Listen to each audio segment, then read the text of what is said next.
नमस्कार, मैं राहुल कुमार आप सभी का अपने YouTube चैनल में स्वागत करता हूं। तो आज हम बात करने वाले हैं डीएलएड सेकेंड सेमेस्टर के इंग्लिश क्वेश्चन पेपर के बारे में। यह परीक्षा आपकी आज यानी कि दिनांक 5 अप्रैल 2025 को संपन्न हुई है।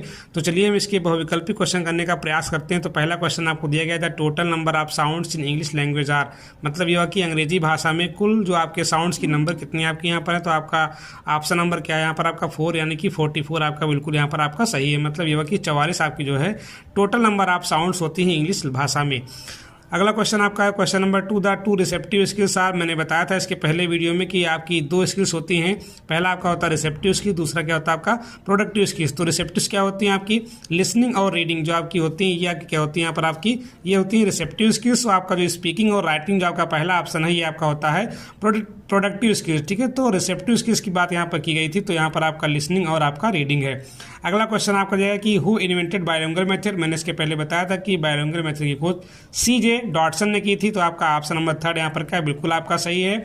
Which one of the following is not an example of imperative sentence. इनमें से कौन सा आपका जो है आदेशात्मक वाक्य का एग्जाम्पल नहीं है। देखिए आपका लगा है प्लीज़, तो ये भी आपका इम्परेटिव है।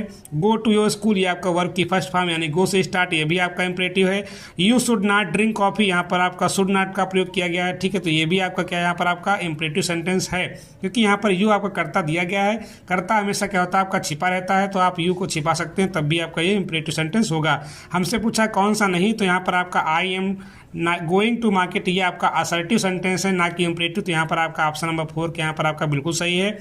Which word used in definite article. देखिए आपके आर्टिकल 2 प्रकार के होते हैं, इनडेफिनिट और डेफिनिट। डेफिनिट क्या होता है आपका यहाँ पर द का आर्टिकल होता है, और इनडेफिनिट क्या होते हैं आपके ए और एन। तो यहाँ पर हमें किसकी बात की है, डेफिनिट की। तो यहाँ पर आपका द आपका ऑप्शन बिल्कुल आपका सही है। अगला क्वेश्चन दिया गया कि the sword is made of steel. देखिए यहाँ पर अगर हम बात करें, कह रहा है कि point out the noun in the following sentence. दिए गए वाक्य में आपको संज्ञा पहचानना है, नाउन की पहचान करनी। तो यहाँ पर आपका देखिए the sword is made of steel. तो अगर आप देखिए तो द स्वॉर्ड में क्या तलवार होता है, और आपका यहाँ पे स्टील दिया गया, ये भी क्या आपका स्टील आपकी जो धातु होती है। तो तलवार और धातु यहाँ पर आपके दोनों नाउन है, तो दोनों में से आप जो है दोनों लिखें, चाहे आप एक लिखें, यहाँ पर आपका दोनों सही माने जाएंगे। लिखा है fill in the blanks with correct pronoun. The book is mine. देखिए अगर आपका यहाँ पर बुक से पहले आपका आता है तो यहाँ पर आपका माई का प्रयोग होता है, लेकिन यहाँ पर द बुक पहले आया है तो यहाँ पर आपका माइन, मतलब ये होगा कि द बुक इज माइन, तो माइन का यहाँ पर आप प्रयोग करेंगे।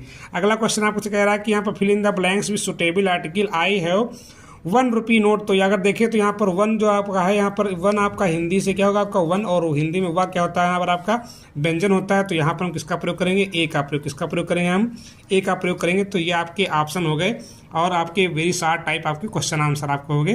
तो जिन लोगों ने पेपर दिया है वो लोग जरा मैच कर लें, जिससे